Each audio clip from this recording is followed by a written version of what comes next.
দুদিন পর পর রিচ খাওয়া দাওয়ার পরে ডাল আর আলু পোস্ত দিয়ে ভাত খেতে আমি খুব ভালোবাসি। তেজপাতা, শুকনো লঙ্কা, 5 ফোড়ন, হিং আর কাঁচা লঙ্কা ফোড়ন দিয়ে মৌরি, আদা, কাঁচা লঙ্কা বেটে তেলে কষিয়ে নিয়ে সেদ্ধ করে রাখা বিউলির ডালটা দিয়ে দিই। অনেককেই দেখেছি বিউলির ডাল সাদা পছন্দ করে, তবে আমি একটু হলুদ দিই। পরিমাণ মতো নুন এবং আরেকটু ওই কাঁচা মশলা বাটা দিয়ে ডাল ভালো করে ফুটিয়ে নিয়ে 1 চামচ কাঁচা সর্ষের তেল দিয়ে নামিয়ে নিই। আচ্ছা, তোমরা কি আলু পোস্তয় কালো জিরে ফোড়ন দাও?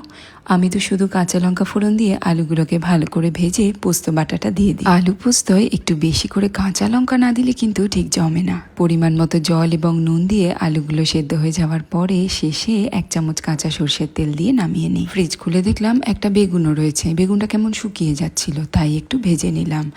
ভাত, ডাল, আলু পোস্ত, বেগুন ভাজা, কাঁচা লঙ্কা আর 1 টুকরো লেবু। আমি জানি আজকের এই সাধারণ ছিমছাম আয়োজন আমার মতোই তোমাদের অনেকেরই প্রিয়। তোমরা বিউলির ডালে কি কি ফোড়ন দাও আমায় অবশ্যই কমেন্টে লিখে জানিও।